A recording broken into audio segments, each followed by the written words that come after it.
All right, we're here at the House of Blues in Cleveland, Ohio, at the Cool Twitter Conference, and we're speaking with Valdis Krebs. Valdis, you've got a kind of a unique background. Tell us about that. Okay, I do what's called social network analysis, and so it's a way of both mathematically analyzing networks and visualizing them to better understand how they work. And once we understand how networks work, we could do various things to improve them.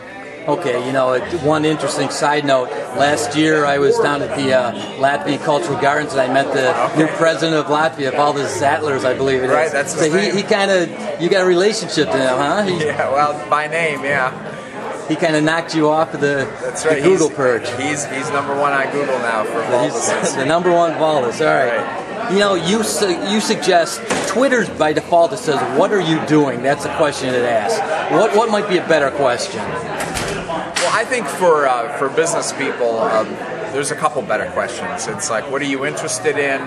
What do you think is cool?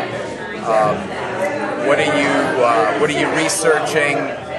What's innovative? Things like that. Because if you follow those questions, I think you tend to do better tweets. You tend to do tweets that are about certain topics, and you then develop a pattern, and then certain people will start to follow you.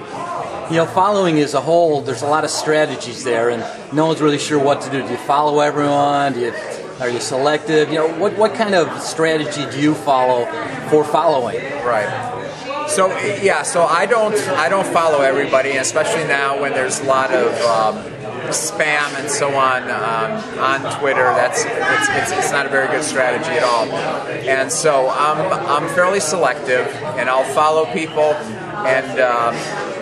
and what I'll often do is I'll also purge who I follow. So I may follow some people, find out, hey, I'm really not interested in what they're doing, so I'll drop them and start following some others. Because what I try to do is I try to follow enough people so that I can read what they're posting, so I can pay attention to what they're posting on a regular basis. So if I was following thousands of people, that might be great in my Twitter numbers, but I wouldn't know what's going on because I don't have the time to read all those thousands and thousands of posts. Do you interact at all with new followers?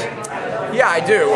One of the things that I try to do with new followers is rather than just say thanks for following me, when I get the email that says so-and-so is now following me, I'll go to so-and-so's Twitter page and I'll try to retweet something that they said that was interesting, that I think that people that are following me would find interesting. So what I'm basically doing is taking this new person and introducing them to my network.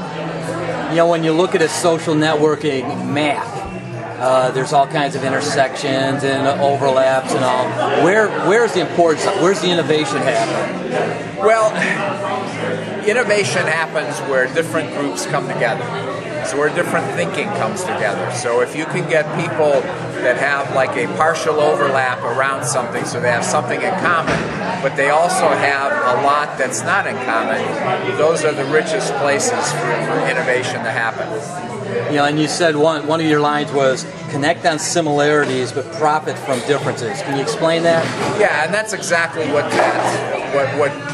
helps create that innovation at the intersection. So you look for people that have some things in common with you, but not too much. I mean, it's fine to have people that have a lot in common with you, but those are more like, you know, friends and family, and you feel real comfortable with people like that. But in business, you don't want a lot of the same. You want to be exposed to new things and different things so that you can recombine, remix, create this innovation out of differences. So you want to have enough common ground to connect on, but you also want to have enough differences so that you can be creative with new products and services. Okay, today we've been speaking with Valdis Krebs, a social media network expert here at the House of Blues at the Cool Twitter Conference. Thanks, Valdis. Thank you, Dan.